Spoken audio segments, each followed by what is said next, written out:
Pública, el doctor Alejandro Gertz Manero, está la secretaria de Gobernación, Rosa Isela Rodríguez, el secretario de Seguridad y Protección Ciudadana, Omar García Harfuch, el secretario de la Defensa Nacional, el general Ricardo Trevilla Trejo, el secretario de Marina, el almirante Raimundo Pedro Morales Ángeles, está la titular del Secretariado Ejecutivo del Sistema Nacional de Seguridad, Marcela Figueroa, y el comandante de la Guardia Nacional, el general Hernán Cortés Hernández.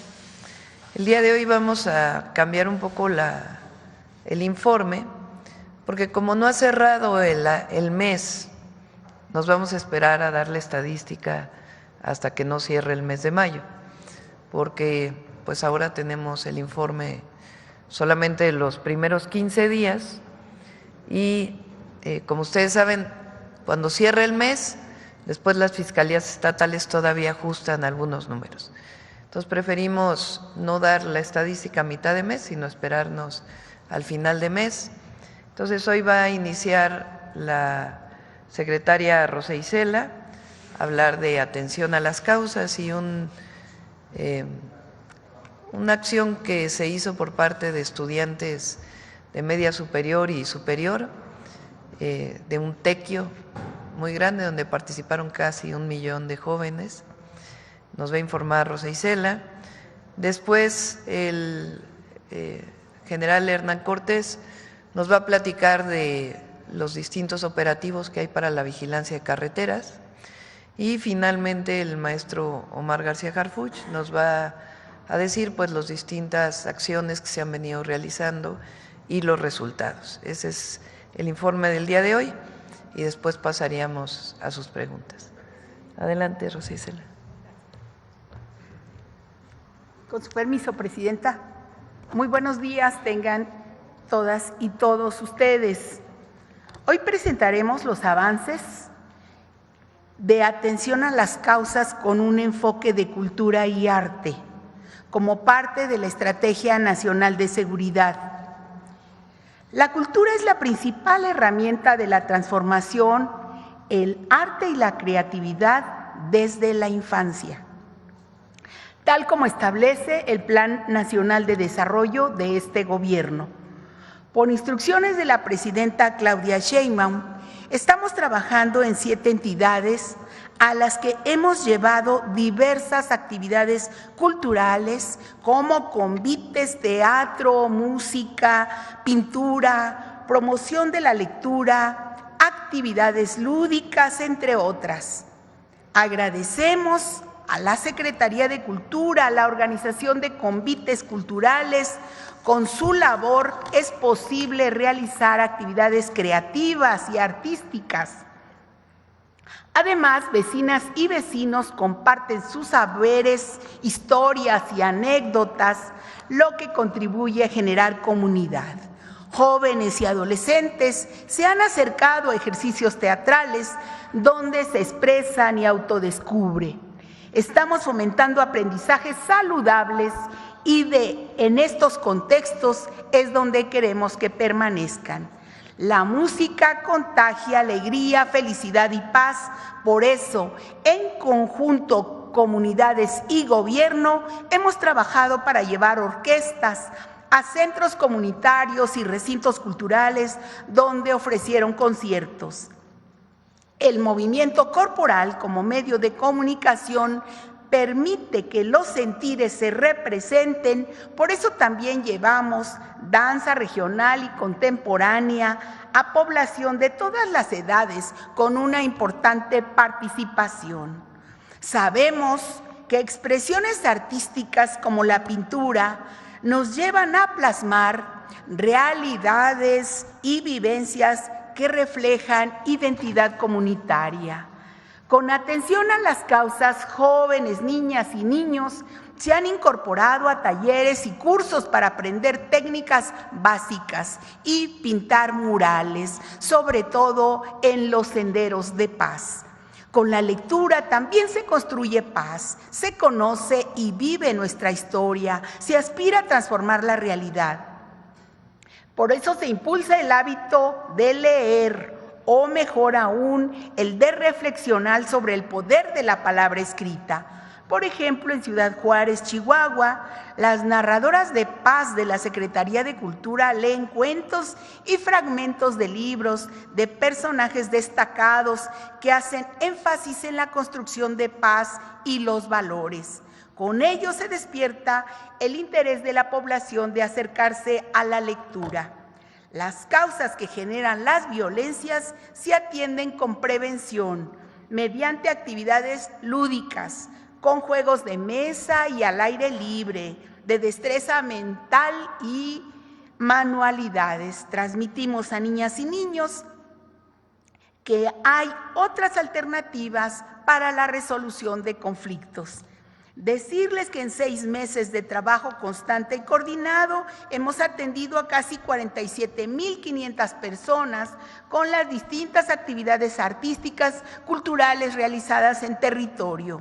Las 32 mesas de paz estatales y 266 regionales incorporaron en las jornadas por la paz la perspectiva de arte y cultura.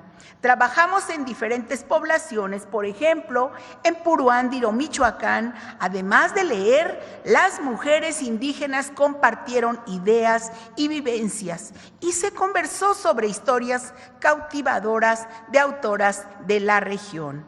Además, las brigadas conformadas por personas servidoras públicas de los 3 órdenes de gobierno continúan visitando casa por casa a la población para identificar sus problemáticas y gestionar su atención. Vecinas y vecinos siguen sumándose a los comités de paz, desde los cuales, en coordinación con el Gobierno de México, impulsarán propuestas en beneficio de sus comunidades.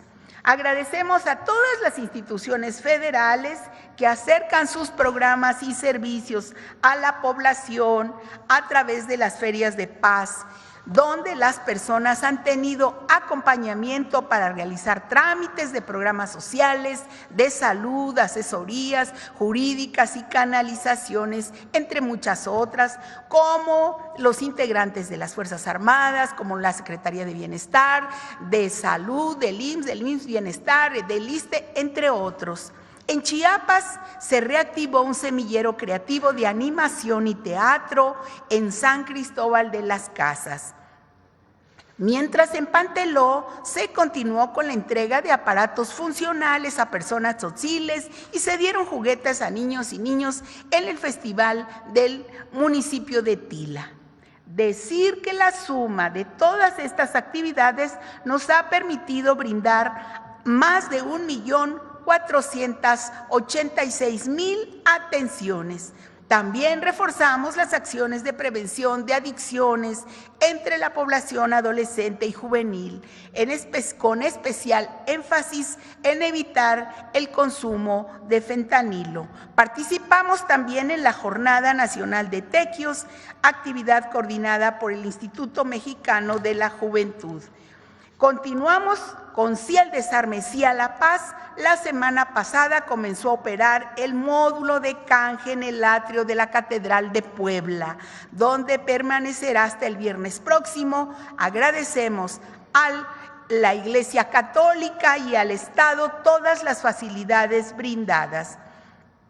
Del 10 de enero al 19 de mayo se han intercambiado de manera voluntaria y anónima 1,610 armas de fuego, de las cuales 1,060 son armas cortas y 420 armas largas y 130 granadas, además de cartuchos y cargadores. También hemos canjeado más de 3,800 juguetes bélicos por juguetes didácticos para fomentar la cultura de la paz en nuestras infancias. También nuestro reconocimiento a presidentes y presidentas municipales de Sonora por su participación en el Encuentro de Cultura Democrática y Fomento Cívico, donde además con la participación del gobernador entregamos banderas. Además, nos reunimos con líderes y asociaciones religiosas y escuchamos las problemáticas de sus comunidades. El Gobierno de México trabaja en sinergia con autoridades y sociedad para lograr el bien supremo, que es la felicidad del pueblo y el bienestar común. Solamente decir que por instrucción de la presidenta Claudia Sheinbaum, el pasado 14 de mayo se realizó una jornada nacional de tequios por la paz y en contra de las adicciones. La palabra tequio tiene raíces prehispánicas que puede entenderse como forma de participación comunitaria donde la comunidad ayuda y se transforma. En este ejercicio participaron miles de jóvenes en todo el país, desde los 15 hasta los 29 años. Se sumaron activamente instituciones de educación media superior, así como superior en los 32 estados, escuelas públicas, escuelas privadas, y se contó con el apoyo de los distintos niveles de gobierno, así como de jóvenes organizados en todo el país. En total participaron más de 1 millón de jóvenes de todas las entidades, recuperando más de 10,000 puntos a lo largo y ancho de México. Y ahí se realizaron actividades deportivas, culturales, en los espacios que se recuperaron. También presentaciones artísticas en donde participan los propios jóvenes. Esta participación fue inédita y demuestra el gran amor de los jóvenes a su patria. Esto fue organizado por el Instituto Mexicano de la Juventud. Ahora tenemos 2 videos, Presidenta, o al final, como de una vez. El de tequios, por favor, y luego atención a las causas.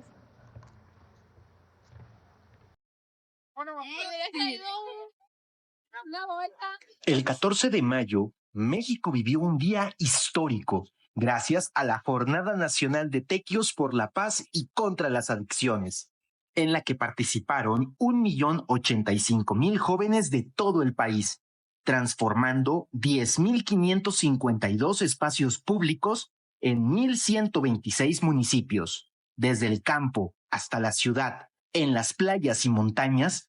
Todos los rincones de nuestra nación sintieron la fuerza de las juventudes y su pasión.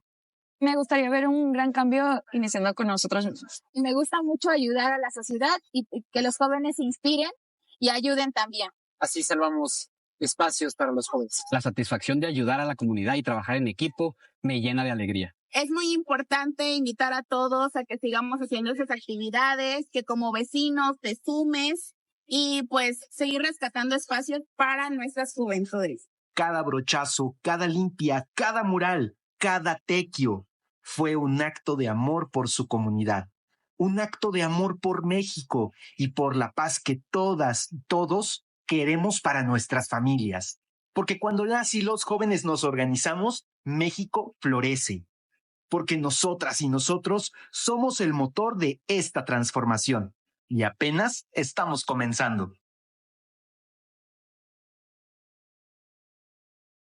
Gobierno de México. Con la estrategia que implementa el Gobierno de México para atender las causas que generan la violencia, se fortalece la convivencia dentro de las comunidades. A través de actividades artísticas y culturales, la población de todas las edades interactúa y participa en talleres de pintura, lecturas comunitarias, disfruta de la proyección de una película, de la música o del baile. Se divierte y al mismo tiempo conoce cosas nuevas. Llevar a las ferias de paz estas actividades es una manera de fortalecer valores, como la empatía, la solidaridad, el respeto y el amor.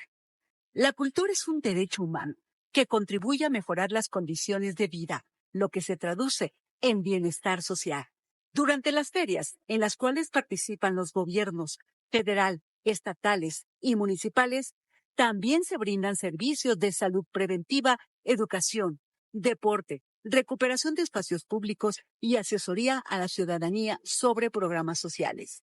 Brigadistas realizan recorridos casa por casa para acercar más de 100 programas y acciones de 38 instituciones federales. Además, Sí al desarme, sí a la paz, continúa en atrios de iglesias con el intercambio de manera voluntaria y anónima de armas de fuego por dinero en efectivo y juguetes bélicos por didácticos. Por eso, atender las causas es también fomentar la cultura popular y las expresiones comunitarias. Es justicia social. Gobierno de México. Con su permiso, señor presidente. Buen día tengan todas y todos ustedes. Con el propósito de atender el robo de transporte de carga, desde el inicio de la administración, la Presidenta de la República giró instrucciones a la Guardia Nacional para implementar una estrategia que permitiera reducir este fenómeno delictivo y al respecto, como hace ya varios meses se comentó en este espacio, se puso en práctica la estrategia Balam. Como parte del problema, la siguiente por favor. Como parte del problema se identificaron 12 estados de la República y 22 tramos carreteros que concentran el 80% del robo de vehículos de carga y donde se determinó aplicar esta operación. Adelante. La estrategia involucra la actuación de diferentes componentes de la Guardia Nacional, actuando cada uno de ellos en el ámbito de su competencia. Las unidades de carreteras realizando patrullajes sobre las vías de comunicación, compañías de campo actuando como fuerzas de reacción ante incidentes, los medios aéreos tripulados y no tripulados llevando a cabo reconocimientos, obtención de información, así como células de inteligencia que despliegan para generar datos que lleven a la captura de los perpetradores de este delito. A la fecha, se dispone de un despliegue como parte de esta estrategia de 1,241 efectivos, 532 vehículos, 37 drones, 4 helicópteros, 2 aeronaves no tripuladas y 23 células de investigación. Después de 7 meses de su materialización, se ha logrado reducir en un 28% el robo de vehículos y se ha incrementado en 24% la recuperación de vehículos de carga en comparación con el mismo periodo anterior. Asimismo, en fecha más reciente, sobre la vía que va de la Ciudad de México a la capital poblana se aplica la operación Río Frío, que consiste en el refuerzo de la estrategia Balam con 164 efectivos, 36 vehículos, 2 aeronaves no tripuladas y 6 células de investigación. Este refuerzo contribuirá a reducir aún más los asaltos al transporte de carga y vehículos particulares, incrementando los niveles de seguridad en esta vía. Por otro lado, adelante por favor. Y como parte de las acciones para reactivar la economía en el puerto de Acapulco, la Guardia Nacional, a partir del 6 de mayo del 2025, desplegó sobre la costera y línea de playa al 52 Batallón de Protección al Turismo de la Guardia Nacional. Este batallón dispone, entre otros medios, de 1,021 efectivos, 160 vehículos de diferentes características, 6 lanchas Zodiac y 2 binomios canófilos. El personal de la Guardia Nacional desde esa fecha realiza actividades de proximidad social en hoteles, centros comerciales y mercados, lleva a cabo patrullajes en playas, establece módulos de información, brinda seguridad a bordo de transporte público y realiza servicios de vigilancia a bases de taxis, proporcionando además atención médica de urgencias y salvavidas, entre otras muchas tareas. Desde su puesta en operación, adelante por favor, el Batallón de Protección al Turismo ha proporcionado, entre otros, los siguientes servicios. Diariamente se recorren 74 kilómetros en patrullamientos motorizados y a pie. Se ha brindado atención directa a un total de 1,837 turistas. Se han realizado patrullajes y puestos de vigilancia anfibios en funciones de seguridad pública con el empleo de lanchas Zodiac. Se brinda apoyo de seguridad estacionaria en 4 bases de taxis y urban para evitar extorsiones. Con estas y otras muchas acciones, la Guardia Nacional pone de manifiesto su firme compromiso de velar por la seguridad de los turistas y de sus bienes. Muchas gracias.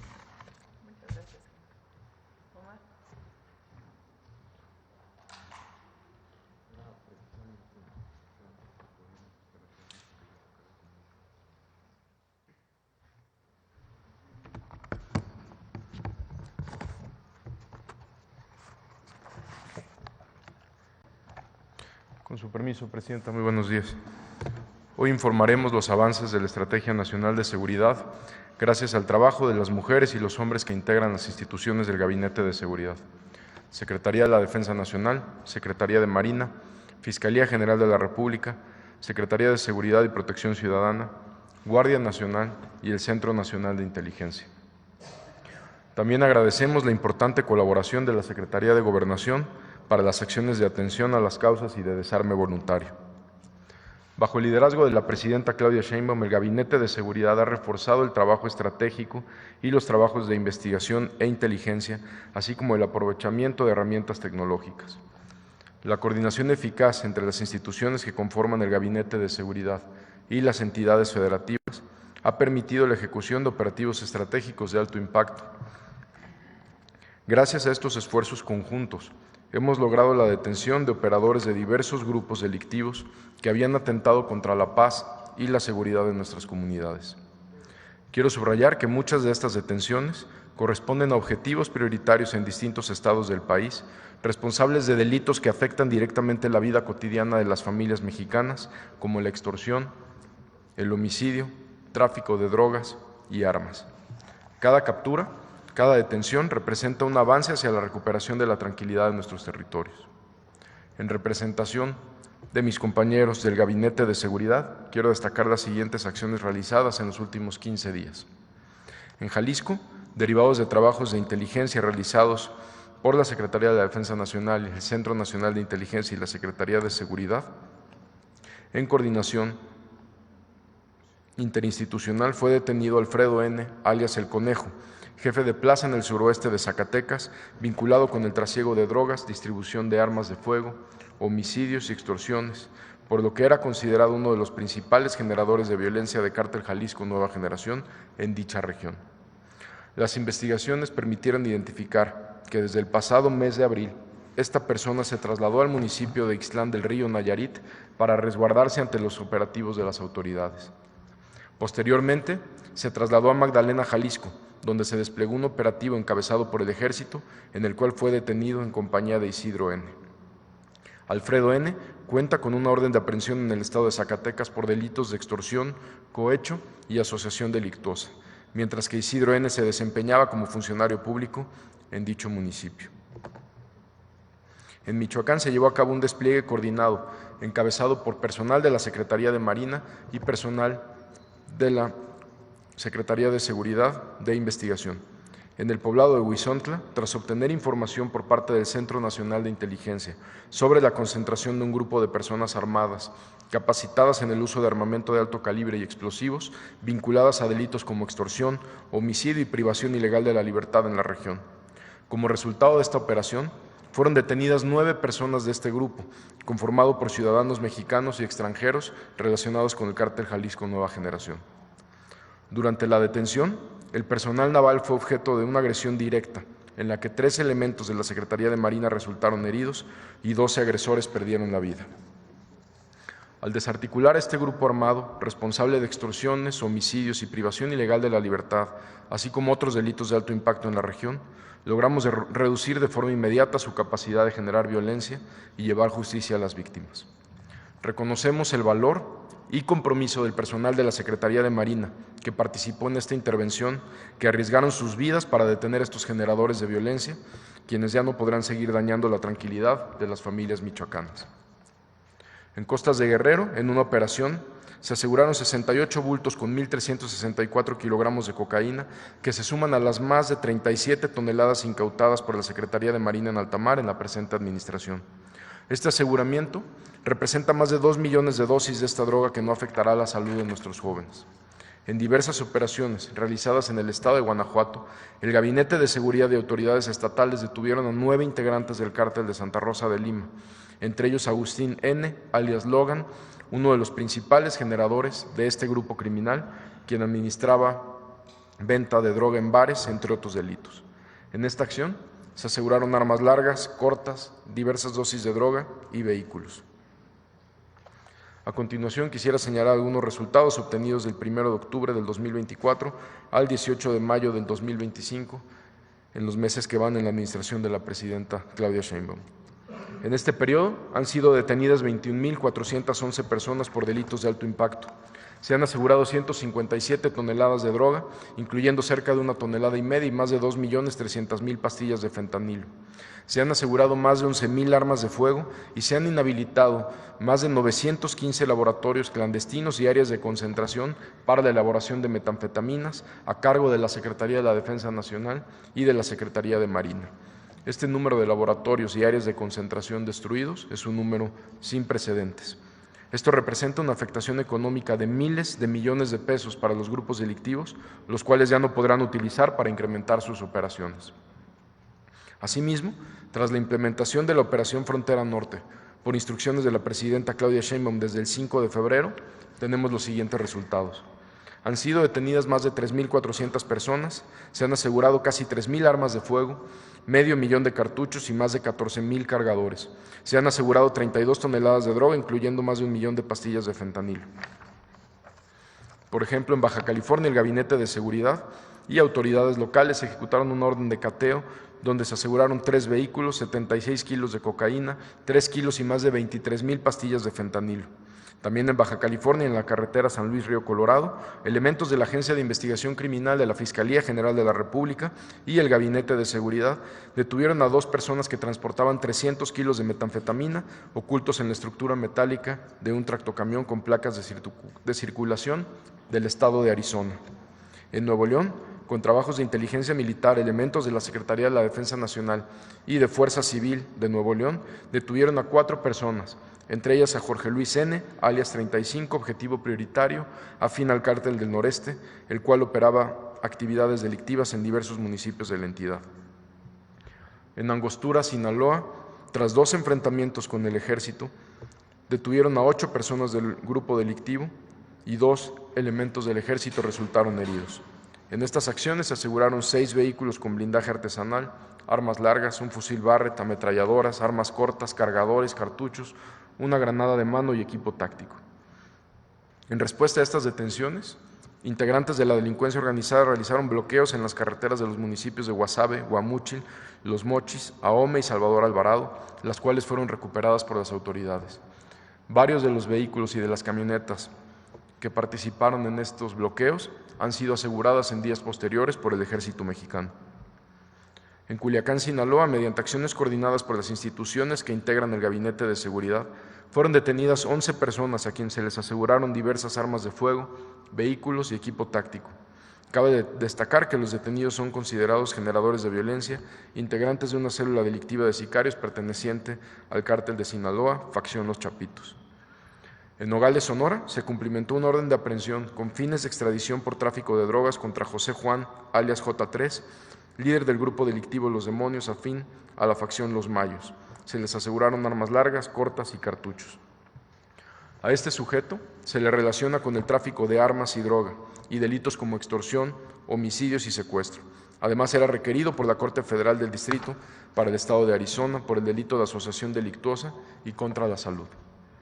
En Hermosillo, Sonora, fueron detenidas 3 personas que formaban parte del grupo delictivo Los Salazar, asegurándoles armas cortas, armas largas, cargadores, cartuchos y un vehículo con reporte de robo en Estados Unidos.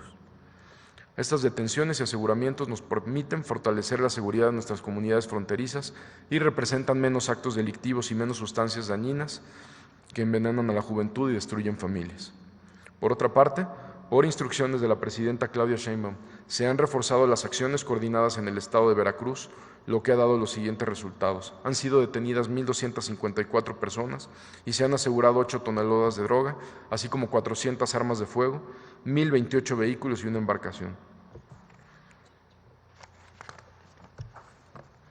Se detuvo a un sujeto relacionado con el homicidio de un exalcalde del municipio ocurrido el 16 de diciembre del 2022. A esta misma persona se le relaciona con el homicidio de una candidata a la presidencia municipal el pasado 11 de mayo del presente año. En Teocelo fue detenido Francisco Javier N., alias El Veterano, considerado como objetivo prioritario y uno de los 10 prófugos más buscados del FBI e integrantes de la Mara Salvatrucha.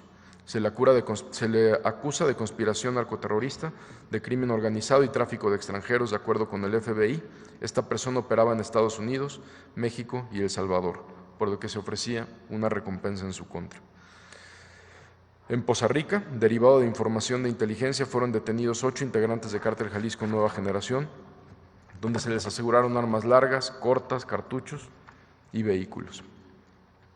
Finalmente, en operaciones realizadas en diferentes municipios con información del Centro Nacional de Inteligencia, se catearon 9 inmuebles donde fueron detenidas 9 personas.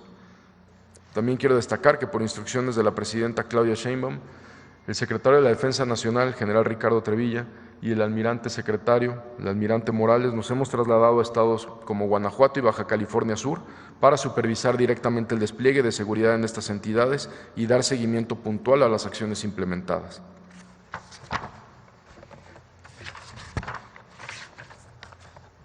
Muchas gracias.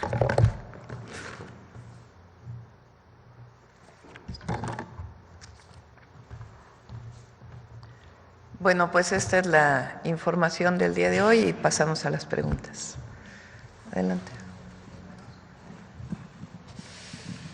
Gracias, Presidenta. Muy buenos días. Gaspar Vela, de Grupo Milenio.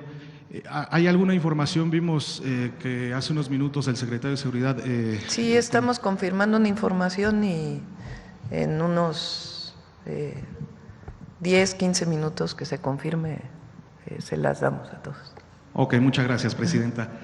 ¿Nos puede compartir cuáles fueron los principales temas de la reunión que tuvo el día de ayer con el embajador de Estados Unidos en México, el nuevo embajador? Sí, cómo no. Bueno, ayer entregamos cartas credenciales a varios embajadores. Al final se le entregamos al embajador de Estados Unidos. Vino con su esposa, los recibimos, les enseñamos el Palacio Nacional. Fue una reunión muy cordial.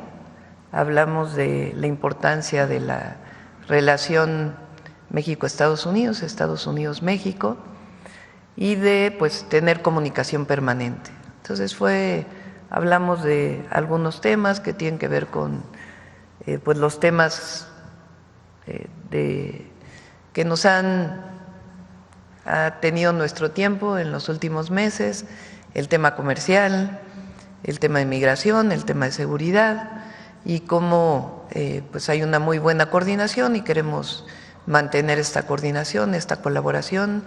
Fue muy respetuoso en reconocimiento del trabajo que ha hecho el gabinete del Gobierno de México y creo que va a ser una muy buena relación entre el embajador y el gobierno. ¿En el tema de seguridad tocaron algún tema en específico, Presidenta? En general. Por ejemplo, ¿recuerdan la reunión que hubo en Washington a la que se trasladaron el Gabinete de Seguridad y el Gabinete de Seguridad del Gobierno de los Estados Unidos, incluido el secretario del Departamento de Estado? La idea es que pueda haber otra reunión, incluso en México. Los invitamos a que en esta ocasión puedan venir a México a tener la reunión aquí en nuestro país. Lo que se firmó en aquella ocasión, cómo le damos seguimiento. Nada en particular nuevo, sino más bien cómo le damos seguimiento al trabajo que hemos venido desarrollando. Le toqué el tema del impuesto a las remesas, que no estábamos de acuerdo. Le expliqué que, por cierto, el día de hoy va un grupo de senadores a reunirse con legisladores de Estados Unidos para explicarles nuestras razones de por qué no es una buena idea gravar las remesas, y planteó que en lo que él pudiera ayudar, pues que por supuesto tanto en la comunicación con el gobierno de Estados Unidos como con los legisladores de Estados Unidos. ¿Cómo percibió la actitud del nuevo embajador? Muy bien, de mucha respeto, reconocimiento al trabajo que hemos estado desarrollando y de reconocimiento de la relación que tenemos entre ambos países. Fue una buena reunión. Ok, Presidenta. Me gustaría preguntarle al secretario de Marina, más allá de que todavía no hay informes públicos acerca de lo ocurrido este fin de semana en Nueva York, ¿qué papel jugó el remolcador, secretario, precisamente en estos hechos del fin de semana? Sí, por supuesto.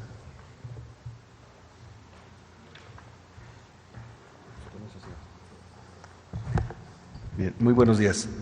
Bien, el buque Cuauhtémoc tiene una misión de adiestramiento y además es un embajador. Entonces, todos sus viajes los hace acorde a la norma internacional. Y en particular en Nueva York, el buque tiene que ser controlado por un piloto de puerto especializado del gobierno de Nueva York. Entonces, toda la maniobra que hizo el barco desde que zarpa del muelle hasta que tiene la colisión está bajo el control del piloto. ¿Quién decide cómo se hace la maniobra y con qué medios se va a ayudar? Es precisamente el piloto de puerto. Por eso, ahorita no podemos especular si usó el piloto adecuadamente los medios. Lo que sí podemos decir es que dispuso de poco tiempo para hacerlo. ¿Por qué? Porque la distancia de donde estaba atracado el buque al puente era muy corta. Entonces, el piloto hace lo que considera necesario para maniobrar con seguridad el buque. En el caso del accidente, la Agencia de Seguridad del Transporte de los Estados Unidos, la Guardia Costera, los ajustadores de los seguros van a determinar cuáles fueron las causas y cuáles son las responsabilidades. El piloto entonces sí tuvo tiempo para alertar antes, secretario. No podemos definirlo en este momento. Tuvieron entre 80 y 90 segundos para poder reaccionar. Entonces no podemos decir, hay que analizar si ese tiempo fue suficiente de acuerdo a las condiciones de viento, corriente y distancias. ¿Alguna fecha, secretario, para tener algún informe preliminar de parte de la Secretaría de Marina? Nosotros estamos en coordinación con las autoridades de los Estados Unidos. Pensamos, de acuerdo con la Junta de Seguridad del Transporte de Estados Unidos, al menos necesitamos 30 días para tener una información preliminar. Muchas gracias, secretario. Gracias. Aquí lo importante también es mencionar cómo se ha tratado a los elementos. Desde el momento en que nosotros tuvimos conocimiento de la situación, yo inmediatamente le informé a la señora presidenta de la situación y emitimos una serie de comunicados para mantener informada a la sociedad y sobre todo a la familia de los cadetes que eran los que iban a bordo. Todo el tiempo el gobierno del municipio, el alcalde de Nueva York nos ayudó para que los heridos fueran trasladados a los hospitales. Solamente tuvimos 4 heridos de gravedad, de los cuales desafortunadamente 2 perdieron la vida. 2 de los heridos aún se encuentran en Nueva York, sus familiares están viajando para estar con ellos, están bien, no peligra su vida y probablemente mañana los den de alta. Los 2 que fallecieron, desafortunadamente los trasladamos ayer mismo a México, se fueron recibidos en Veracruz, se les hizo un homenaje en la Heroica Escuela Naval Militar, para un homenaje póstumo con sus familias y les fueron entregados sus cuerpos. Ya están sus familiares haciendo los funerales de sus familiares. Muchas gracias, secretario. Finalmente, presidenta, si me permite preguntarle al fiscal general de la República si el gobierno de los Estados Unidos ha informado a la Fiscalía General de la República alguna novedad sobre la situación legal de Ovidio Guzmán López.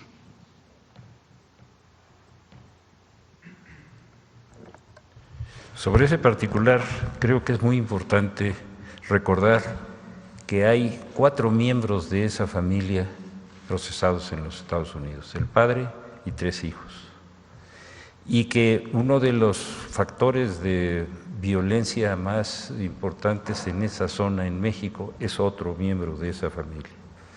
Sobre ese particular, cuando nosotros intentamos la judicialización de lo que ocurrió allá en Culiacán, un juez federal nos impuso la obligación de que a través de las autoridades norteamericanas se ratificara lo que nosotros habíamos hecho.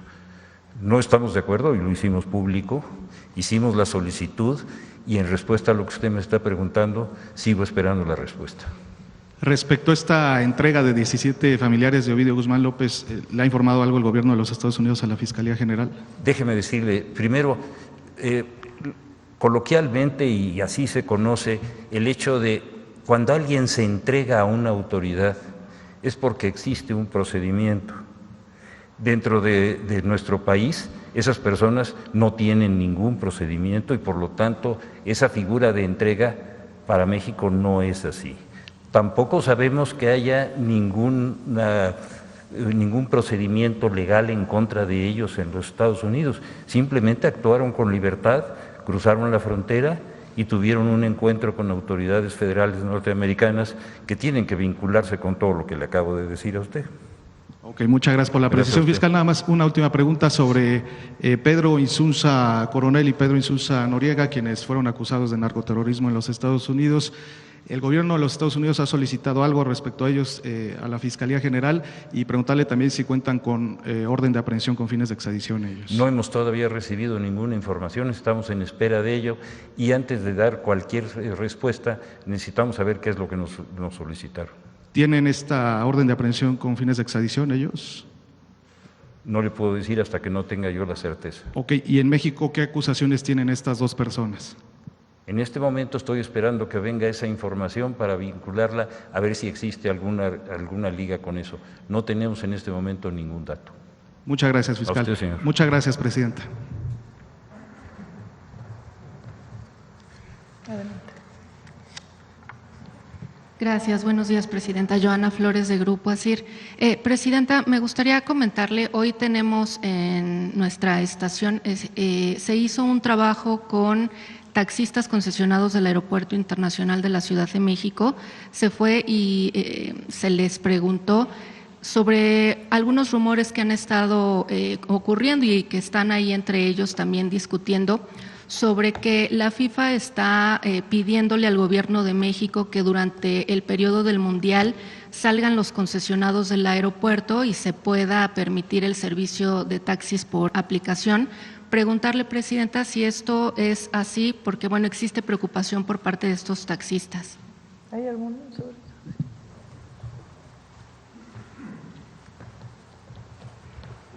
eso? En el tema del aeropuerto se está revisando con la Secretaría de Comunicaciones y Transportes la mejor forma de dar el servicio en el Mundial.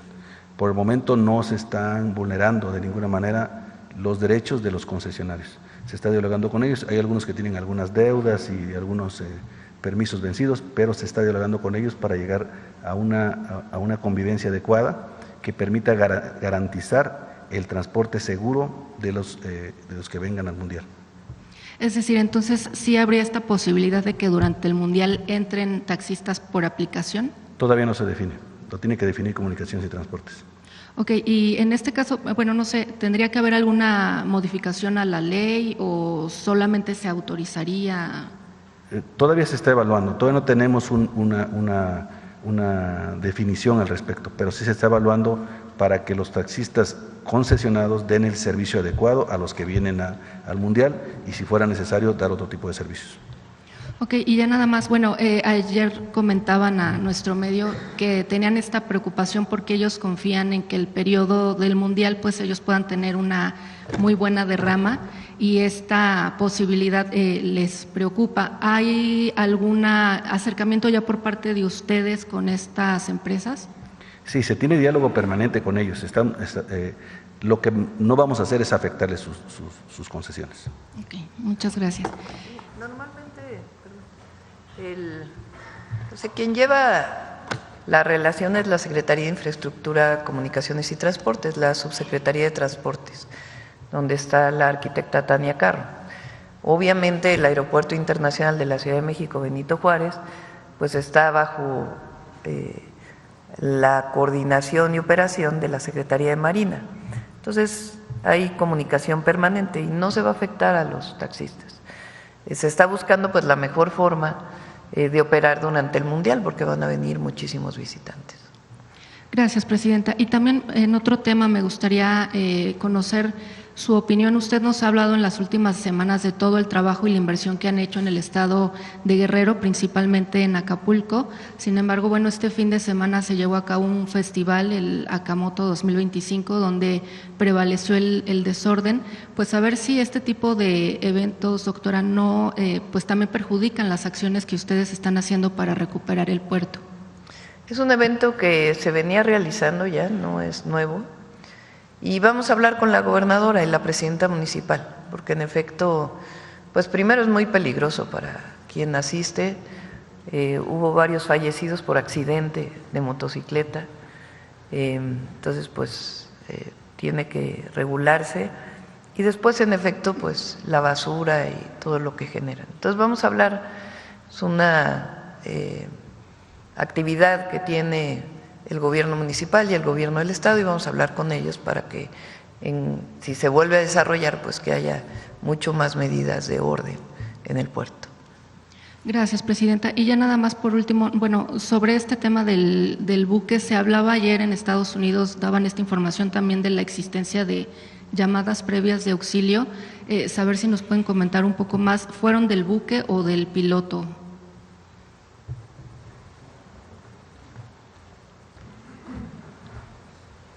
Por procedimiento, cuando se tiene una emergencia, existen los protocolos de comunicación portuaria y se manda la llamada de apoyo. Más que, esta no fue de auxilio, más que fueron llamadas de apoyo a la Guardia Costera para que pudiera mandar más remolcadores. Eso fue. Okay. Muchas gracias. Es importante decir que por haber ocurrido en el puerto de Nueva York, pues quien hace la investigación son las autoridades de Estados Unidos, obviamente con la colaboración y la cooperación de la Secretaría de Marina y de la aseguradora que tiene asegurado el barco. Entonces hay que esperar a que se haga toda la investigación, 30 días, lo mencionaron ayer las autoridades de Estados Unidos, para saber exactamente cuáles fueron las causas. Y a todos estos expertos que ahora hay sobre, sobre todo lo naval, pues hay que esperar, y hay coordinación, hay cooperación, y se está esperando. Y aprovecho también pues para hacer un homenaje a los jóvenes,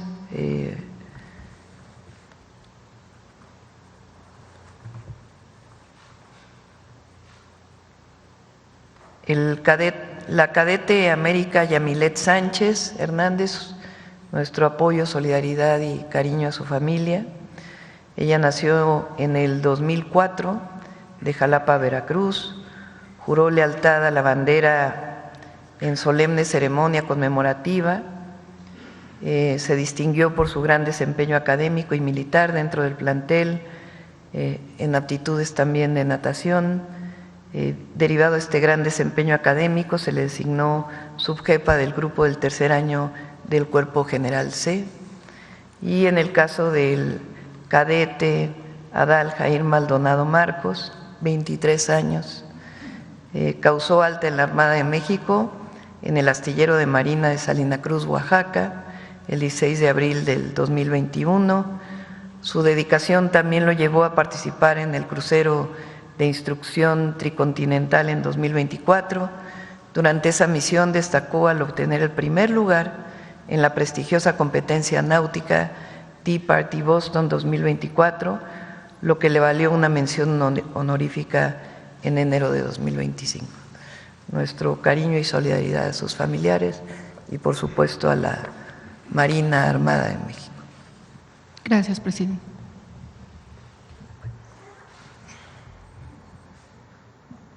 Gracias. Anne Viña de Le Monde de Francia. Hace un mes hubo una propuesta de ley en Francia que fue hecha por la izquierda francesa, la France Insoumise, para devolver a México 2 códices que están en Francia. Quería saber si el gobierno mexicano apoya esa iniciativa. Sí, por supuesto. ¿Quieres comentar algo, José Alfonso? Tú que estuviste, adelante. José Alfonso fue embajador para el Parlamento Europeo y conoce, además de ser un erudito, conoce en particular este tema. Adelante. Gracias, con su venia, presidenta, con su venia, secretarias, secretarios. Sí, en efecto, es muy importante para México, sobre todo hoy, en este año que estamos cumpliendo 7 siglos de grandeza cultural de México, Tenochtitlan.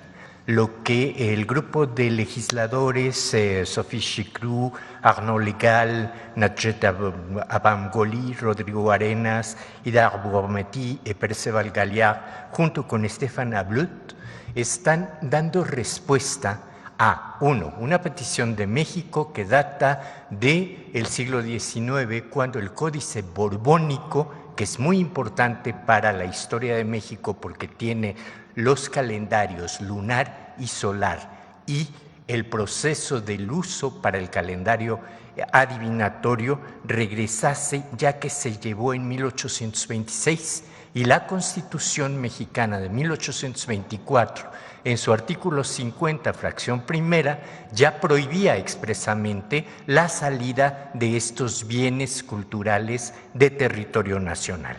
La segunda petición se hace en 1982, es una promoción de don Miguel León Portilla en su momento. Durante la visita de la doctora Gutiérrez Müller en 2020, se hace la entrega de una carta que envía el presidente de la República solicitando la restitución y, muy importante también, en el 2024, la Asamblea de la Nación Ñañú, integrada por el Frente de Defensa de Cultura Ancestral de nuestros pueblos, insiste en la restitución, porque en este códice vienen también todas las fórmulas para el Fuego Nuevo, que se conmemorará en 2027. El segundo códice es mucho de gran interés para México, es el Códice Azcatitlán, en donde se narra desde la salida de Aztlán hasta prácticamente finales del siglo XVI, es decir, después de la conquista, y se reconocen a los gobernadores indígenas de los 4 barrios conquistados por los españoles. Es cuanto, Presidenta. Gracias. En otro tema, quería hablarle de derechos humanos y de periodismo. Salió el libro de Ricardo Rafael sobre el caso Wallace, y también hay un libro sobre el caso de Israel Vallarta que se llama El Teatro del Engaño, que salió hace 2-3 años. En esos 2 libros pues demuestran que los detenidos acusados fueron torturados, en fin, un montón de horrores. Y esos 2 casos ahora están esperando sentencia. En el caso de Israel Vallarta, pues en primera instancia, y en el caso Wallace es un amparo que está en la Corte Suprema ahora. Dado que hay la reforma judicial, esas sentencias pues no se sabe si las van a dar tanto los ministros como la juez antes de finales de agosto. Parece que tienen tiempo hasta finales de agosto. La pregunta es, ¿no hay manera de que esos casos que son prioritarios, dado el tiempo que han pasado esa gente y dado pues las torturas y etcétera, que sean prioritarios para que no haga, para que otro juez no retoma el caso y que dura otros años? Fiscal, usted tiene más información. Es muy importante tener en cuenta algo que se ha dicho en muchas ocasiones y creo que es importante repetirlo. De acuerdo con la legislación mexicana, que es totalmente constitucional, el artículo 133 y 134 del Código Nacional de Procedimientos Penales establece con toda precisión que la decisión de cualquier procedimiento judicial corresponde al Poder Judicial de la Federación en este caso. Es decir, esto es un asunto independiente y autónomo del Poder Judicial de la Federación que tiene que dar cuenta sobre eso. Las autoridades administrativas, a partir del momento en que se inicia una judicialización, dejan de ser autoridad y se vuelven parte.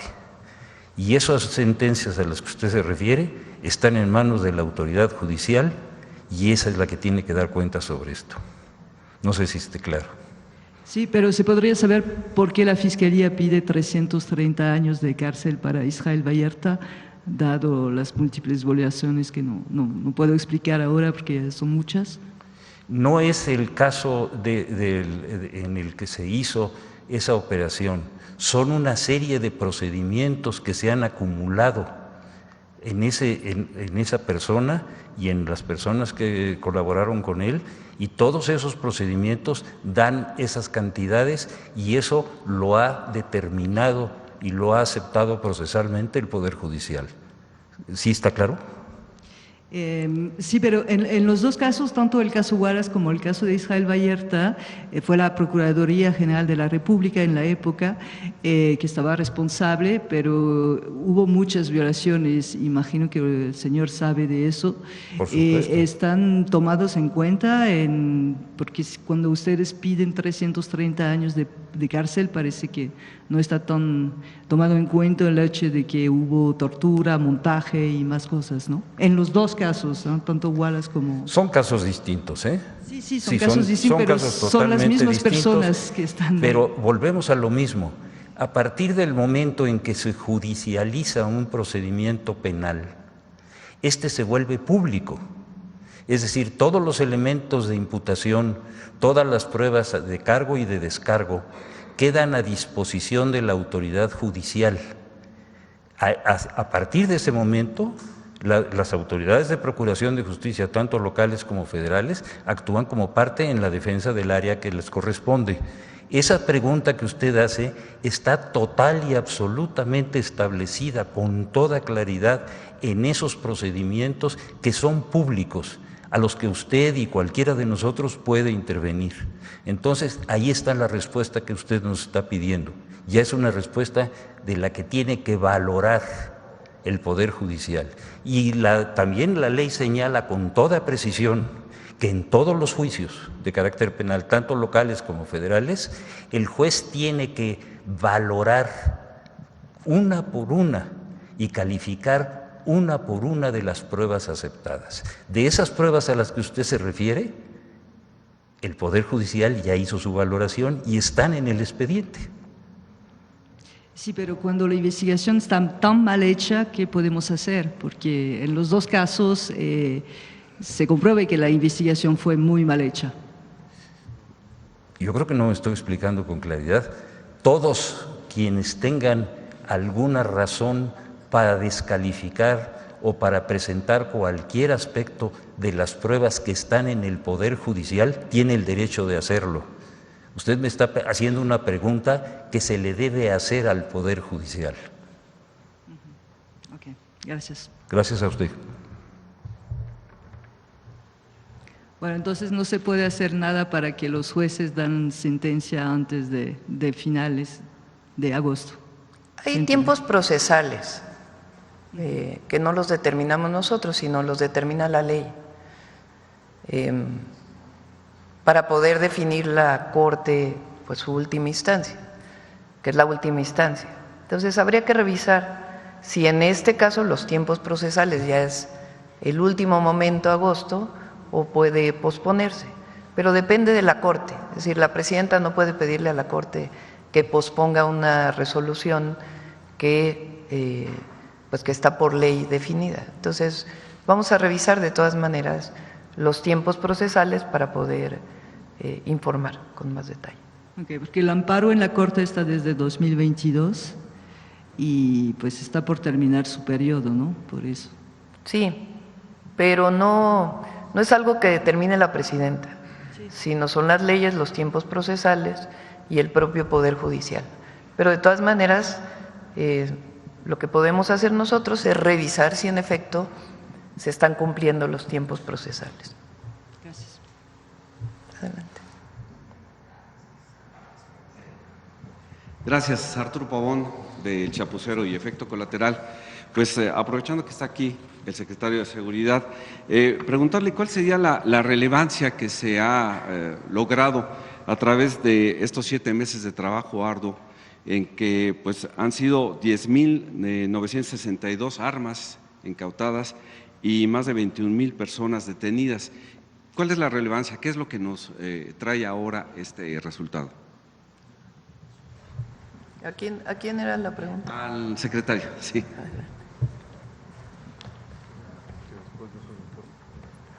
Bueno, primero, el resultado pues es un resultado principalmente del cuarto eje que la presidenta Claudia Sheinbaum desde campaña dijo, que es la coordinación. La coordinación tan estrecha que hoy tenemos las instituciones del Gabinete de Seguridad, pues permite este tipo de aseguramientos y de detenciones. Obviamente también en gran parte colaboran también varias entidades federativas, se hacen operativos entre la Secretaría de la Defensa Nacional, Secretaría de Marina, Centro Nacional de Inteligencia y con muchos estados, fiscalías y policías estatales, como lo hemos mencionado aquí. Y pues lo que quiere decir son 11,000 armas fuera de las calles, pues son 11,000 armas que no van a lastimar o lesionar a ciudadanos mexicanos. Igual los laboratorios que ha asegurado la Secretaría de la Defensa Nacional, la Secretaría de Marina, que hoy dimos como resultado que van 915, pues son miles de millones de pesos que dejan de entrar a las organizaciones criminales que les sirven pues para reclutar jóvenes, comprar más armamentos, corromper autoridades y sobre todo la cantidad de dosis de droga que se deja de producir con estos laboratorios. Entonces, cada detención, más que una cifra fría de decir los cientos o miles de detenidos, pues quiere decir quitar generadores de violencia de las calles. Y como lo mencionamos hace unos minutos, todos los operativos o acciones que se hacen, si ustedes se fijan, no decimos la Secretaría de Seguridad hizo tal cosa o algo, porque siempre vamos en conjunto y hay acciones como las detenciones relevantes que se dieron esta semana, que fueron encabezadas por el Ejército, encabezadas por la Secretaría de Marina, pero siempre trabajando todos en coordinación con también, por supuesto, con la Fiscalía General de la República. Gracias, secretario. Aprovechando, Perdón. Quisiera dar una información muy relevante. Por eso estábamos comunicándonos con el secretario. Teníamos información, pero fue ya confirmada. La jefa de gobierno, Clara Brugada, acaba de emitir una tarjeta informativa. El gobierno de la Ciudad de México informa que lamentablemente perdieron la vida durante una agresión directa la secretaria particular de la jefa de gobierno, Jimena Guzmán, y José Muñoz, asesor de la jefa de gobierno, en la calzada de Tlalpan y la calle Napoleón, en la colonia moderna de la alcaldía Benito Juárez. Personal de la Secretaría de Seguridad Ciudadana y la Fiscalía General de Justicia, ambas de la Ciudad de México, con apoyo del Gobierno de México. Desde el primer momento, Omar giró instrucciones para que tengan todo el apoyo del Centro Nacional de Inteligencia, de la Subsecretaría de Inteligencia de la Secretaría, por supuesto de la Secretaría de la Defensa y Marina, todo el apoyo que requiera la jefa de gobierno para la investigación y llegar al fondo de esta situación, que no hay impunidad. Con apoyo del Gobierno de México, ya realizan las investigaciones correspondientes para determinar el móvil de la agresión. Además, se realiza el análisis de las cámaras de videovigilancia en la zona para identificar a los probables responsables que se sabe viajaban a bordo de una motocicleta, los agresores. No habrá impunidad, los responsables serán detenidos y deberán enfrentar la justicia. Desde el Gobierno de la Ciudad de México enviamos condolencias a sus familiares. Desde el Gobierno de México enviamos condolencias a sus familiares, todo el apoyo que requiera la jefa de gobierno. Vamos a llegar al fondo de esta situación y que haya justicia. Y nuestro apoyo incondicional a la jefa de gobierno y, por supuesto, nuestra solidaridad de apoyo a los familiares de estas dos personas. Vienen trabajando en nuestro movimiento desde hace mucho tiempo. Los conocemos, nuestra solidaridad a sus familias, a Clara, y vamos a darle todo el apoyo que requiera por parte del Gobierno de México. No sabemos hasta ahora, no tenemos más información más que esta, y por supuesto vamos a estar dando la información. Es pues lamentable, y yo creo que el gremio que está aquí acompañándonos, pues muchos que conocíamos a estas personas, pues lo lamentamos. Sí. Bueno, mi siguiente pregunta, igual para el secretario de Seguridad, distrayéndolo ahorita de este momento. Hemos visto que en Ecatepec, Estado de México, es el lugar que se eligió para recibir las primeras solicitudes de las plazas para miembros que hagan investigación en la Secretaría. ¿Nos podría platicar ¿cuál es la trascendencia de que sea en Ecatepec? Sabemos que es un ámbito un poquito complejo en México. Sobre la convocatoria de investigadores. Así es. No, se hizo a nivel nacional y se hizo de manera electrónica. Lo que pasa es que en Ecatepec hay unas oficinas del Servicio de Protección Federal. Entonces también ahí es donde pueden llegar a inscribirse, pero también en Constituyentes, también en diversos lugares de la República. La convocatoria es vía electrónica. Van más de 25,000 jóvenes que se registran para querer participar en esta convocatoria de investigadores y sumarse pues, a la estrategia de la Secretaría de Defensa Nacional, de la Secretaría de Marina. Pero no es que sea Ecatepec en específico, es que en Ecatepec hay una sede del Servicio de Protección Federal perteneciente a la Secretaría y es uno de los lugares donde también pueden llevar sus papeles. Muchas gracias. Y bueno, ya nada más para finalizar al fiscal Gersmanero, nada más preguntarle si pues en las próximas acusaciones que se hagan a los juzgadores que dejaron libres a múltiples generadores de violencia, ¿están tomados en cuenta también aquellos jueces que dejaron salir a gente que después en un acto de venganza tomaron la vida de algunos elementos de la Guardia Nacional, del Ejército y de las policías? Mire usted, el tema que usted establece es fundamental. Hay una queja a nivel nacional por parte de todas las autoridades de procuración, de justicia y de investigación, de que se den ese tipo de libertades que después generan toda una cadena, no solamente de impunidad, sino de delincuencia. En todos esos casos, siempre que se dan ese tipo de privilegios procesales que resultan con la fuga de la persona o con un acto inmediato o mediato de delincuencia, inmediatamente se inicia el procedimiento sobre ese mismo expediente con la responsabilidad del que incumplió. Es decir, la ley en ese sentido es muy clara. Lo único que se cambió fue la obligación del juez de valorar, con todo respeto a los derechos humanos de las víctimas, porque parece que ese es el tema que es fundamental. Sí, es la obligación defender a las víctimas. Y en este caso se hace exactamente como usted lo está diciendo. Después de que se elija al nuevo Poder Judicial, ¿se espera que ya no haya ese tipo de impunidad? Bueno, por lo menos se va a esperar algo que era muy importante. No sé si usted se acuerde que en un dictado interno administrativo de la Suprema Corte y del Consejo de la Judicatura decidieron que no se podía iniciar un procedimiento en contra de un juez si ellos no lo aceptaban, lo cual es absolutamente desproporcionado e inconstitucional. En esta reforma tan importante del Poder Judicial, ese privilegio ya se terminó. Así es de que tenemos todos los expedientes listos, que no son pocos. Muchas gracias. Gracias, presidente. A ver, el compañero estaba aquí desde hace 2 días, que no. La semana pasada, el comentarista de Fox News, Bill O'Reilly, hizo un comentario en alusión a usted y a los integrantes del gabinete. Él dice y afirma, y dado que Fox News tiene una amplia ascendencia con la Casa Blanca, dado que ha aportado 3 o 4 funcionarios, uno de los cuales la visitó a usted, ella, recientemente, afirmando que en México todavía se soborna a los funcionarios públicos, por un lado. Por el otro lado, afirmó que Acapulco es rehén del narcotráfico y está tomado por el narcotráfico.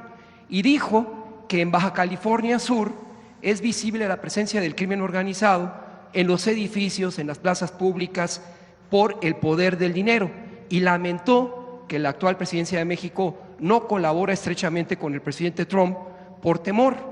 Entonces, me gustaría una reflexión de usted, presidenta, y también de su gabinete, porque usted me parece que respondió a otra expresión que se dio en el Air Force One, en la que se hace alusión también al gobierno mexicano, en el que se afirma, el titular del Air Force One en su viaje al Medio Oriente, que tal vez hay temor por parte de quien le respondió viajando a Bobarijame, en Chihuahua, a donde íbamos periodistas y se nos pedía el crimen organizado en otros tiempos, que por qué estábamos ahí. Usted aparentemente, o eso interpreta servidor, fue a ese punto donde se encuentra un triángulo peligroso. Respondiendo, le pregunto al Air Force One, ese es el primer planteamiento, y su servidor le mandó una carta a sus redes a Bill O'Reilly, que después me gustaría contar con la información de su secretario de la Defensa, el de Marina y el de Seguridad, para responderle a este prestigiado comentarista que no hay ningún funcionario en México que reciba dinero del crimen organizado o el kickback que ellos denominan hacia nosotros. Como primer planteamiento, Presidenta. Pues si tiene pruebas, que las presente. O sea, lo que no puede ser es decir sin ningún fundamento. Todo periodista, sea de un medio estadounidense, francés, alemán, chino, sudafricano, sudamericano, asiático, de cualquier lugar del mundo, tiene una responsabilidad, y es sustentar la información en fuentes. Entonces, decir que existe sobornos y que la presidenta tiene miedo, pues ¿en qué fundamento? ¿Cuál es su fundamento? Entonces, no voy a entrar en el tema personal, porque no, eso lo decide el pueblo de México, no lo decide un periodista de Fox News. Vamos a poner los resultados que presenta hoy el secretario. Hay una lámina que da los resultados de los últimos 15 días.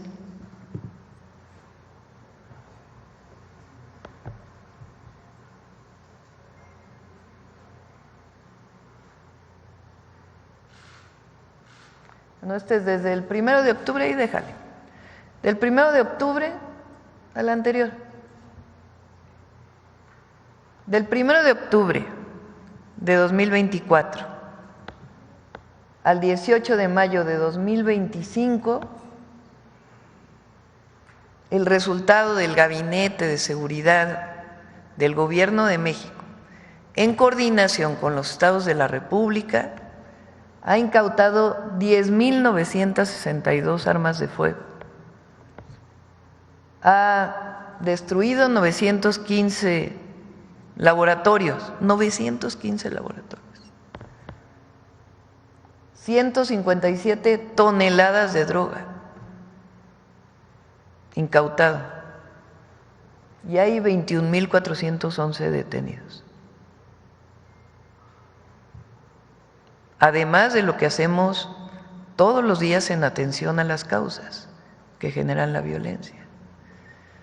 Estos resultados no se tendrían si no fuera por un trabajo permanente, cotidiano, coordinado, y por el gran equipo que tenemos, que son profesionales, trabajadores, y que tienen como visión servir a la gente, servir al pueblo.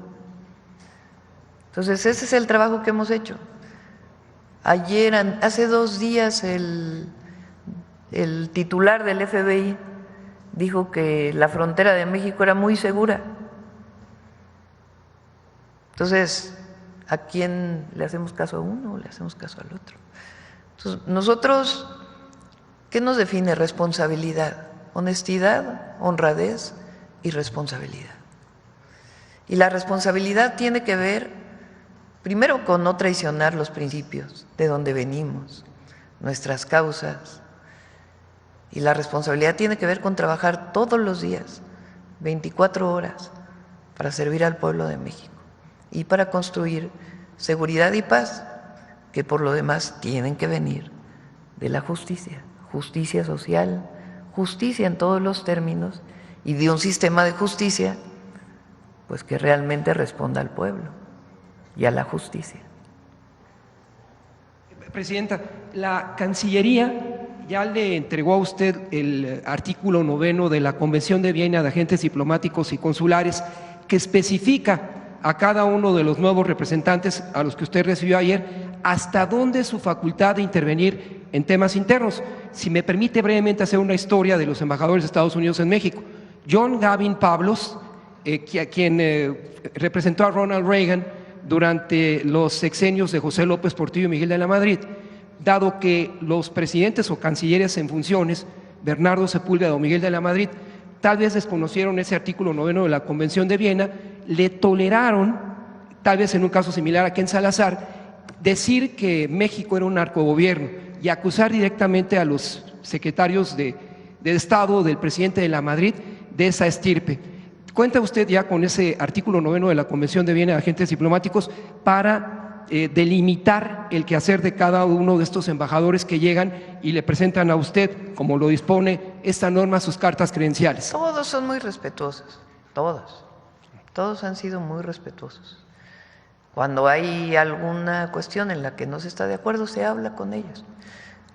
Si recuerdan, al final del periodo del presidente López Obrador, pues él marcó una pausa en la relación con el embajador de Estados Unidos, entre otras cosas, pues por la información relacionada con el caso que conocemos de Sinaloa. Pero en este caso estoy convencida que va a haber una buena relación. Digo, el acontecimiento histórico de mayor relevancia de un injerencismo de un embajador de Estados Unidos, pues fue el embajador Wilson con el golpe de Estado a Madero. Entonces, eso ya no ha pasado, afortunadamente, y no va a pasar, porque hay respeto. Finalmente, Presidenta, dado que se encuentra la Secretaria de Gobernación, y aquí hay dos secretarios de gobierno, a la izquierda y a la derecha, que se desempeñaron cuando usted fue jefa de la Ciudad de México. La primera de ellas es la Secretaria de Gobernación y el segundo fue nuestro representante ante la UNESCO. Quisiera preguntarle, si usted lo considera, a la Secretaria de Gobernación, ¿hasta dónde se puede interpretar la laicidad del Estado mexicano con la reciente visita al Vaticano para invitar a Pío XIV para venir a México, siempre y cuando recordamos que esa reforma al 130 del presidente Salinas pues quebró el sentido liberal juarista del gobierno mexicano, y que nos platique la primera secretaria de gobierno que tuvo usted en la Ciudad de México y el segundo secretario de gobierno, ¿qué impresión causa este atentado contra la jefa de la Ciudad de México a través de su secretario particular y colaboradores, si usted lo considera conveniente? No creo que sea necesario. A ver, la invitación al Papa es como jefe de Estado del Estado Vaticano, y además, pues, ustedes saben que la gran población, la mayoría de la población en México es católica. Entonces es una invitación a que visite México, y además en la visión que tiene el Papa de cercanía con los pobres, que es pues un legado también del Papa Francisco. Entonces en ese marco fue, y en ese marco va la Secretaría de Gobernación, porque justamente la Secretaría de Gobernación se encarga de las relaciones con la Iglesia, y en particular pues Juan Ramón de la Fuente venía regresando de China, de un viaje a China, entonces fue la Secretaría de Gobernación. Sobre el tema de la ciudad, me parece que hay que ser muy responsables. Hay que hacer la investigación, y a partir de la investigación se irá dando información. Por supuesto que es un hecho lamentable, y vamos a darle todo el apoyo que requiera la jefa de gobierno, en este caso, nuestra solidaridad a las familias, y la investigación que tenga que venir con todo el apoyo que requiera.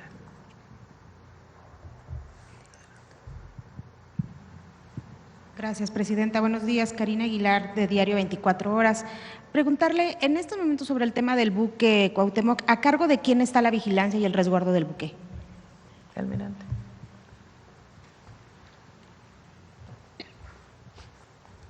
El buque se encuentra a resguardo de la Armada de México. Está la tripulación a bordo, el comandante, toda la tripulación está a bordo. ¿Cuántos? Todavía la tripulación está reducida porque se habían subido los cadetes, están como 117. Muchas gracias. ¿El resto de los cadetes son los que regresaron hace unos días? Se regresaron los cadetes y los de clases y marinería que estaban lastimados. Muchas gracias, almirante. También preguntarle, pues ya que están hablando de la invitación al Papa León, ¿qué les respondió en este breve encuentro? Entiendo fue muy breve el encuentro que tuvo con la secretaria Rosa Isela, pero si nos pudiera comentar un poco qué fue lo que le respondió el Papa, secretaria, por favor. Con su permiso, Presidenta. Pues fue muy breve, fueron 27 segundos según vi el video. Solamente lo saludé, le entregué la carta, dije que llevábamos una carta de parte de la presidenta con una invitación a venir a México, y él levantó los brazos y dijo, ¿cuándo? Y pues yo solamente sonreí y enseguida le mostré un regalo que yo llevaba y le dije que era una artesanía mexicana. ¿Qué era? Y sonrió, un grabado en plata de la Virgen de Guadalupe, y le dije que era algo de nosotros. Él sonrió, no me dijo más, y le di la mano para despedirme. Y fue cuando ya nos habíamos despedido, y fue cuando él me dijo, por favor, dele los saludos y bendiciones, así dijo, a la presidenta y también al pueblo de México. Y ya, gracias. Y yo le hice así, ya me fui. Eso fue todo. Muchas gracias, secretaria. Presidenta, el día de ayer hubo un hecho histórico. Un ciudadano fue obligado por la fiscalía, a través de la fiscalía, porque había un litigio, a ofrecer una disculpa pública al presidente del Senado. ¿Considera que los servidores públicos deben utilizar toda la fuerza de su cargo y su poder para denunciar penalmente a un ciudadano que lo increpó verbalmente en un aeropuerto, y después los ciudadanos son los que tienen que dar estas disculpas públicas, presidenta? Bueno, lo que entiendo, me informaron ahora, lo pregunté en el Gabinete de Seguridad cómo fue este tema, no es que la Fiscalía le haya ordenado, sino es un acuerdo conciliatorio. Hay salidas que tiene nuestro sistema penal acusatorio previo a la sanción de un juez o previo a que siga el proceso, y también cuando viene el proceso también hay distintas salidas. Y entiendo que la salida que pactaron fue la disculpa pública. Ese es el origen, digamos. Entonces, llegan a un acuerdo y el acuerdo es la disculpa pública. Hay que enterarse exactamente cómo fue. Yo, como ayer dije, es nada de odios, amor y paz. Pero no siente yoga a todo mundo. Pero no siente un precedente en contra de los ciudadanos. Pues es un acuerdo entre dos personas que deciden que la salida sea una disculpa pública. No conozco muy bien. Yo creo que quien tiene que explicarlo es el senador Gerardo Fernández Noroña, cómo fue. Lo que entiendo es que hubo un acuerdo entre las dos personas para resolverlo. Yo creo que es decir, que ni hay agresiones, una persona puede decirle a otra lo que piensa, no, este es un país libre.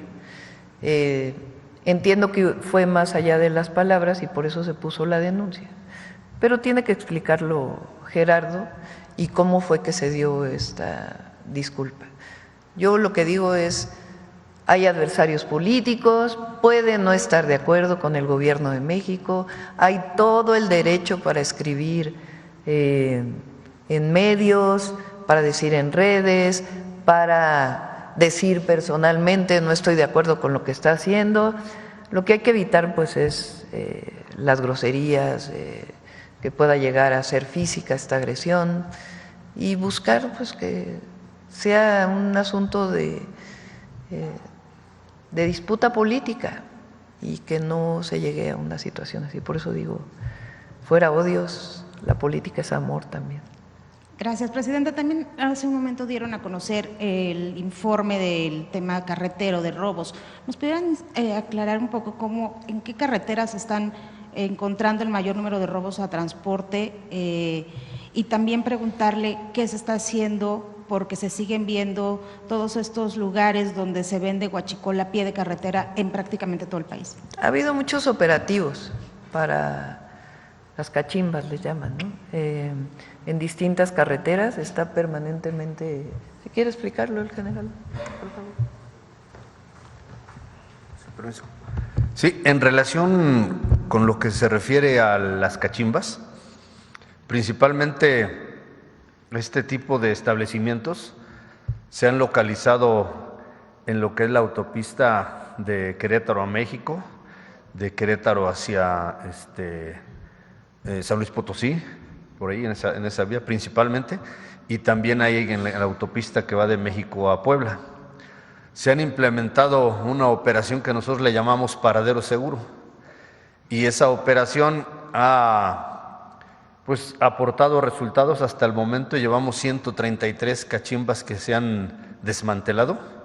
Seguimos trabajando, tenemos efectivos desplegados de campo, tenemos personal que está realizando investigaciones y que con el apoyo de las fiscalías de los estados se ha llevado precisamente a cabo diferentes órdenes técnicas de investigación, y se ha logrado la detención de diferentes personas involucradas en este ilícito, y por eso se ha llevado a cabo la desarticulación de las 133 cachimbas. ¿La desarticulación tiene que ser a través de una orden o pueden llegar con un operativo y quitarlas?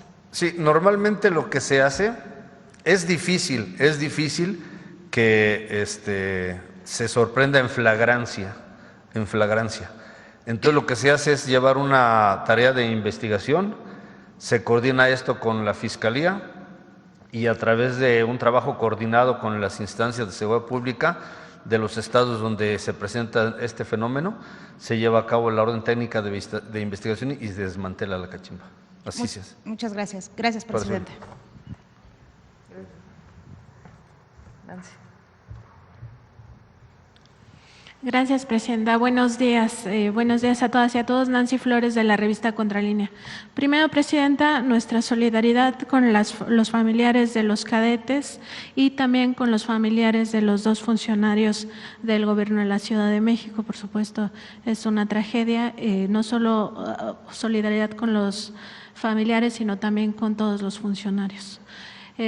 Presidenta, en este tema de seguridad sabemos que uno de los factores que han estado atendiendo es el contrabando de combustible. En Contralínea, en 2021, publicamos un reportaje sobre familiares, la familia del exalcalde de Teuchitlán, este personaje, José Ascensión Murguía, quien hoy se encuentra preso, presuntamente vinculado al caso del Rancho Izaguirre. Estos familiares tenían una red de empresas, 210 se localizaron, que estaban vinculadas al contrabando de combustibles ligado al cártel Jalisco Nueva Generación. En ese contexto, preguntarle, presidenta, si como parte de estas acciones de seguridad se estarían ampliando las investigaciones también hacia otros posibles funcionarios que estuvieran involucrados en este contrabando de combustibles, también si las investigaciones tocan a redes dentro de la propia empresa Petróleos Mexicanos, porque hay 2 tipos de huachicol: el huachicol fiscal, que es estas importaciones que no se digamos que no se reportan a la autoridad como gasolina, sino como otro tipo de digamos, proveeduría para no pagar impuestos, y también el tema, por supuesto, de la ordeña en los ductos de Petróleos Mexicanos. Preguntarle cómo van estas acciones para, de alguna manera, ir atacando este problema. Sí, ¿quiere comentar algo de este caso y contesto después? Es muy importante lo que usted acaba de señalar, porque la información que se obtuvo de los medios nos llevó a establecer una línea de investigación de inteligencia que llevamos con el secretario García Harfuch, que demostró algo que es fundamental. El expresidente municipal de Teuchitlán, que está ya procesado y en la cárcel, sus 2 hermanos y su familia son los propietarios de todos los camiones que se utilizaron tanto en Tamaulipas como en Ensenada para mover esa droga. Y todo esto está vinculado finalmente con el cártel Jalisco Nueva Generación. Así que esa información periodística fue fundamental para nosotros. Esos 2 casos, tanto el de Tamaulipas como el de Baja California, son prioritarios para el Gabinete de Seguridad, y creemos que antes de que termine el mes de junio tengamos ya toda la cadena de responsabilidades que viene desde lo que se compró en los Estados Unidos hasta donde lo encontraron las Fuerzas Armadas mexicanas. Así que yo quiero expresar mi agradecimiento porque esta información fue fundamental para que nosotros pudiéramos armar un proyecto de seguridad que nos dio este resultado. Así es de que las ligas no se quedan nada más en un solo lugar, sino que recorren el país. Muchas gracias por eso. Ayer comenté, estamos trabajando en dos vías desde hace ya varios meses. Una es la administrativa. Ayer comentaba que la reforma energética del 2013 permitió la importación de combustible a privados.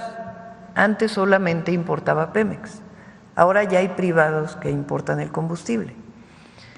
Y al hacer las leyes secundarias no quedó claro la trazabilidad de quién era responsable de qué parte, de tal manera que se podía importar combustible con un permiso, después venía otro permiso para llevarlo de un lugar a otro permiso para almacenarlo, otro permiso para almacenar y llevarlo a la estación de servicio. Y no había una trazabilidad, una plataforma que dijera, a ver, esta gota de combustible, de gasolina que entró, ¿a dónde llegó? Entonces, ahora ya tiene la Secretaría de Energía distintas atribuciones y ya está muy claro la trazabilidad para poder saber del permiso que entró hasta la estación de servicio, cuál es la trazabilidad de ese combustible y quiénes son los responsables. Eso lo ha estado trabajando Secretaría de Energía y las sanciones, en caso de que no se cumpla, administrativas, Profeco, la Agencia Ambiental, la CEA, y distintas instituciones que tienen que darle esta trazabilidad, permisos y que se pueda verificar. Esa es una parte. La otra pues ya es la de inteligencia y investigación, que lleva a abrir una carpeta de investigación y en eso se ha estado trabajando de manera muy importante, pues con mucha inteligencia e investigación. De ahí pues se han incautado una cantidad muy importante de combustible, se cambiaron normas incluso de la aduana, en donde se permitía internamiento temporal, ya no se permite, y la investigación penal, pues que está desarrollándose con las instituciones de seguridad y obviamente coordinada por la Fiscalía General de la República. Entonces, en ese proceso se está en este momento. ¿Y se revisarían casos de si hay algunos otros políticos involucrados? Sí, por supuesto. También, en el caso de Pemex, también hay investigaciones y también se está haciendo todo para que todos los medidores de todas las refinerías de Pemex pues puedan tener control a distancia, que pueda haber controles en la entrada y la salida que sean automáticos, que no tengan que ver con una persona que se los dé y que no sean manuales. En todo eso se está trabajando para prevenir y además para en aquellos casos en donde se encuentra o donde ya se encontró que hubo entrada de combustible al país y venta de combustible ilegal y almacenamiento ilegal, pues toda la investigación penal que se requiere. Presidenta, en otro tema, ante estos casos de COVID-19, en Contralínea hemos pues preguntado a los médicos qué pasa con el tema de la vacunación y lo que nos dicen es que hay un periodo en el cual es efectiva la vacuna de 2 años que ya se estaría perdiendo en la mayoría de la población y recomendarían estos médicos pues que se haga ya una nueva vacunación generalizada. Preguntarle en ese contexto si se ha avanzado algo en la vacuna patria, que es pues esta tecnología que se hizo el sexenio pasado y también otras tecnologías que se lograron en el sexenio del presidente López Obrador que tienen que ver con salud, por ejemplo los ventiladores que fueron muy útiles en la época de la pandemia y que además tienen esta sofisticación de que se calibran solos, el caso del cardiógrafo, el monitor fetal, los concentradores de oxígeno, entre otras pues tecnologías que se desarrollaron. Si pudiera también en algún momento venir la Secretaria de Ciencia a explicarnos cómo van todas esas tecnologías. Sí, en el primer caso de la vacunación, la orientación de Secretaría de Salud es que la vacunación sea para personas vulnerables, aquellos que tienen diabetes, hipertensión, que tenemos cierta edad, Entonces, hay poblaciones que están determinadas y hubo su campaña de vacunación en diciembre para el COVID y influenza y otras vacunas que son necesarias. Y va a seguir habiendo las campañas de vacunación, particularmente en el invierno. Justamente el día de ayer, en la reunión de salud, los lunes nos reunimos para salud, hablamos de la compra de vacunas para COVID para el siguiente periodo. Una parte va a ser la patria y otra parte van a ser otras vacunas. Hay interés incluso de que no solamente la patria, sino haya otras vacunas que tengan su propia producción en nuestro país. Entonces, el martes que viene salud y les podemos pedir que lo detallen. Y también estas otras innovaciones tecnológicas que se desarrollaron por CONACYT en el sexenio del presidente López Obrador, todas ellas siguen en desarrollo. El tema pues ahora es su masificación y otras más que estamos planteando. Entonces sí se sigue la política de desarrollo tecnológico propio. Y, Presidenta, también sabemos que a finales del sexenio pasado se inició una investigación para determinar si desde la Secretaría de Hacienda y Crédito Público se había dispuesto de una parte de las pensiones del magisterio para destinarlas a fondos de inversión extranjeros, incluidos algunos de alto riesgo. Se habían identificado algunos en Emiratos Árabes Unidos, así como en pequeños fondos de inversión que no estaban regulados en México. Preguntarle si se tiene conocimiento de esta investigación en su administración, viene del sexenio pasado, y también si, sobre todo si este dinero pues está resguardado, estas pensiones que maneja directamente la Secretaría de Hacienda. Sí, sigue la investigación y le pedimos al secretario de Hacienda que pueda informar. Y por último, ya que está aquí la Secretaría de Gobernación, aprovechar para preguntarle el tema de casinos, que tiene que ver también con estos permisos que se habrían dado.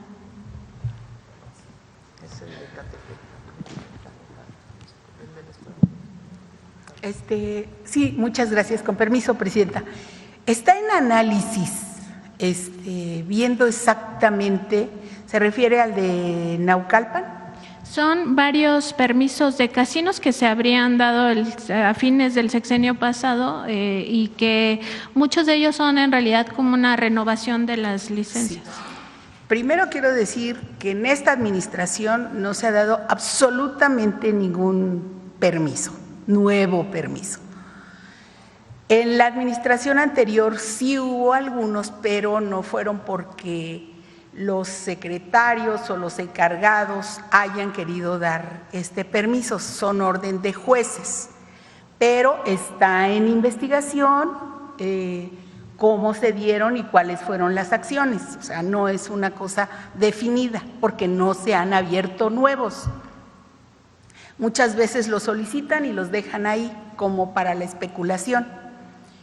En segundo lugar, sí, efectivamente en esta administración hay varias investigaciones sobre varios casos que se han dado.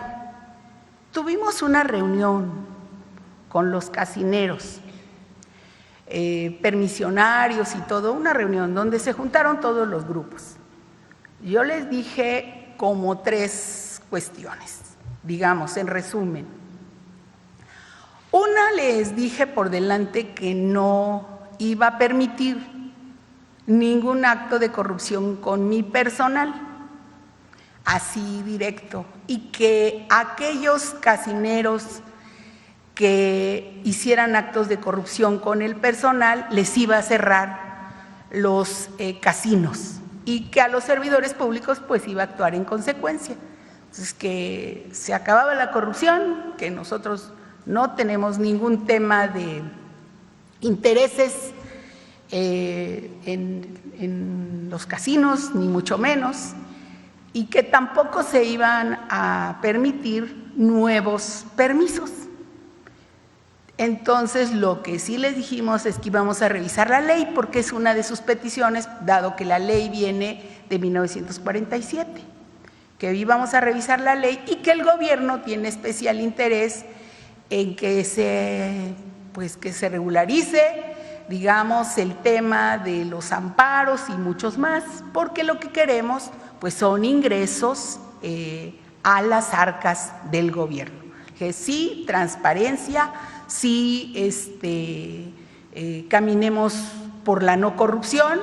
Ustedes no van a estar por parte del gobierno federal con intermediarios, personas que vayan en mi representación. No tengo representantes, no tengo intermediarios, revisemos la ley, pero sí queremos que paguen sus impuestos. Entonces ese fue el acuerdo, digamos, y se está revisando la ley. Esperamos para septiembre, octubre, tener alguna propuesta. Gracias, gracias, presidenta. A ver, la última ya. Presidente, buenos días. Israel Aldave, de Grupo Fórmula. Respecto a este lamentable acontecimiento de la mañana, sé que es una información en transcurso que compete al Gobierno de la Ciudad de México, pero preguntarle si ustedes, con esta cercanía con la administración local, ¿tenían conocimiento de que estos dos servidores públicos hayan sido víctimas de alguna amenaza? No tenemos, yo creo que no hay que especular, y no tenemos conocimiento. Son personas pues que vienen trabajando desde hace mucho tiempo, no usan ni siquiera vigilancia, nada, pues son compañeros. Y hay que ver la investigación para poder pues conocer cuál es la causa y apoyar en todo lo que podamos. ¿Se va a reunir hoy usted con la jefa de gobierno? Pues ahora terminando voy a hablar con ella y pues el secretario va a estar en contacto permanente con el secretario de Seguridad del Gobierno de la Ciudad de México y por supuesto con la Fiscalía General de Justicia. Finalmente, si me permite, el tema de la CENTE, de la disidencia magisterial, siguen expandiendo su campamento ya a varias calles del centro de la ciudad, ya hay quejas de los comerciantes, se está afectando a la ciudadanía. Ellos no quieren diálogo, dicen que no aceptan este incremento. Hoy va a haber diálogo, hoy hay una mesa de trabajo con la Secretaria de Gobernación y el Secretario de Educación. Gracias. Bueno, muchas gracias a todas y a todos. Lo dejamos aquí y nos vemos mañana. Gracias.